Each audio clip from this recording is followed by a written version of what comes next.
Müslüman bir ülkede dindar halkın inanç ve değerleri hedef tahtasında tutulmaya devam edilmektedir. 28 Şubat sürecinde dini değerlere adeta savaş açılmış ve başörtülü Müslüman bayanlar hayatın her alanında zulme uğramıştır. İnsan hakları ve hukuk alanında sözde büyük gelişmelerin olduğu devlet ve hükümet ricali tarafından sıkça dile getirilmesine rağmen pratikte gözlenen başörtüsüne yönelik yasaklar geçmişi aratmayacak derecede devam etmektedir. Bu alanda tam bir özgürlüğün sağlanamamasının sonucu olarak her gün bir yeni başörtüsü zulmü örneği sergilenmektedir. Dünyanın her tarafında olduğu gibi yaşadığımız coğrafyada İslami uyanış ile ayağa kalkmaya başlamıştır. Bilinçli bir tercih ile İslam dininin seçip gereklerini yerine getiren insan sayısında ciddi bir artış gözlenmektedir. Buna paralel olarak sosyal, siyasal ve ekonomik hayatın her alanında yer almaya başlayan Müslümanlar bu alanlarda İslam'ı yaşamaya gayret göstermektedirler. Buna karşın 100 yıla yakın bir zamandır İslam'a karşı düşmanlığı gizli açık her türlü yol ve metod ile sürdüren rejimin İslami uyanış ve yaşamanın önüne geçmek amacıyla yasak ve engelleyici tavrı devam etmektedir. Yakın tarihimizde 28 Şubat postmodern darbesiyle ayyuka çıkan baskı ve zulümler halen de dozajını düşürmeden devam etmektedir. 21. yüzyıl Türkiye'sinde halen tesettür ile kamu görevlisi olunamamakta, başörtüsü yasağı eğitim ve öğretimin her kademesinde devam etmektedir. Ancak daha ilginç ve ironik olan da bu süreçle beraber bazı kurum ve kişilerin İslami uyanış ve yaşayışı hazmedememelerinden dolayı kraldan daha çok kralcı bir tavırla İslam düşmanlıklarını izhar etmeleridir. Aras Kargo, Carrefour'sa, İstanbul Barosu, İnşaatçılar Odası vesaire sivil kurumlar Nur Serter ve Kemal Gürüz, Kemal Arendaroğlu, Bülent Ecevit vesaire kişilerin görevini üstlenmiş olarak sahneye çıkmış durumdalar. Ayrıca son olarak bir hilkat garibesi, bilgi birikimi ve İslam karşıtı duruşuyla Ebu Cehilleri aratmayan Serra Yılmaz adlı bir bayan ortaya çıkmış ve inançlarından ötürü tesettürüne bürünen, iffet, haya, ar ve namus timsali olan Müslüman bacılarımıza bir televizyon kanalının canlı yayınında öcü yakıştırmasında bulunmuştur. Bununla da kalmamış, bu ülkede başörtülülere yapılan zulümlerin o kadar da abartılacak cinsten olmadığına dair bazı saçmalıklarda bulunmuş. Ancak bu çok yanıltıcı ve cahilce ifade, İskilipli Atıf Hoca gibi bir üstadı onurluca başörtüsü mücadelesinde feda eden Müslümanlar tarafından kaba bir ahmaklık örneği olarak Serra Yılmaz adlı cahilenin hanesine yazılacaktır.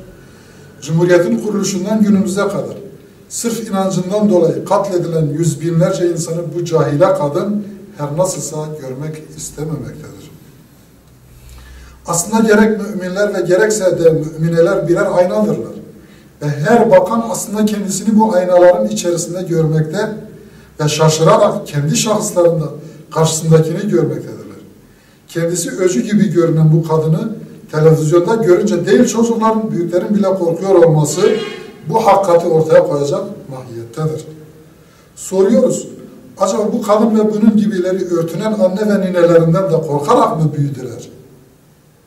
Bu geçmişlerini inkar etme psikolojisini ve alçaklık kompleksini onlarda oluşturan sebep nedir?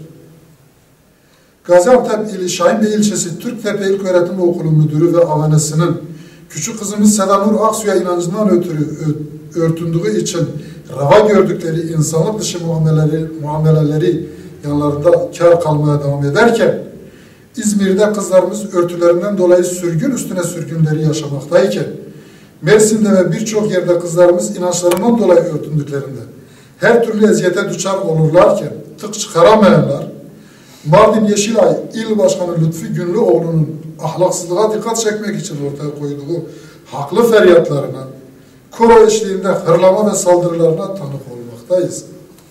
Kartel medyasının eskiden beri zihniyetleri ve tinetlerinin icabını yaptıklarını garipsemiyoruz. Hedef tahtasına oturtuyorlar, saldırıyorlar, yalnızlaştırıp pasifize ediyorlar. Yine geçen hafta içerisinde başörtüsü zulmünün kurumlar bazında devam ettiğini gösteren bir olay da Bursa'da yaşanmıştır. Yüksek İnşaat Mühendisi Nurten Topaloğlu adlı hanımefendi, başörtülü başvuru yaptığı Türkiye Mimar ve Mühendisler Odası'ndan serbest inşaat mühendisliği belgesini yine aynı zırvayla alamıyor. Neymiş? Gerekçe aynı. Yönetmelik gereğiymiş. Dolayısıyla defalarca hükümetten ve yetkili makamlardan talepte bulunduğumuz isteklerimizi burada bir kez daha tekrarlamak istiyoruz.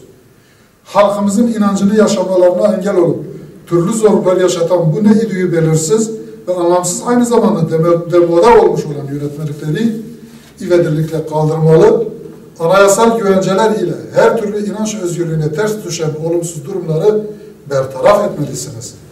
Tesettürün kayıtsız şartsız her mekan ve ortamda serbest kılınmasını anayasal güvence altına almalısınız. Müslüman halkın örf, adet, değer yargılarına ters düşen, gençliğimizin ahlak ve kültürel yapısını dinamitleyen, her türlü rezaleti mübah kalan ortamların ortadan kaldırılması ve Müslüman halkın talepleri doğrultusunda düzenlenmesini temin etmelisiniz. Tüm dünyada zararları dillendirilmekte olan karma eğitim sisteminden bu halkı bir an önce kurtarmalısınız. Bu vesileyle bütün zorluklarına rağmen tesettüründen ödün vermeden toplumda numune imtisal olan vahide bacılarımızı tebrik ederken onların önüne her türlü zorlukları çıkarmaları ve hakaret edenleri telkin ediyoruz.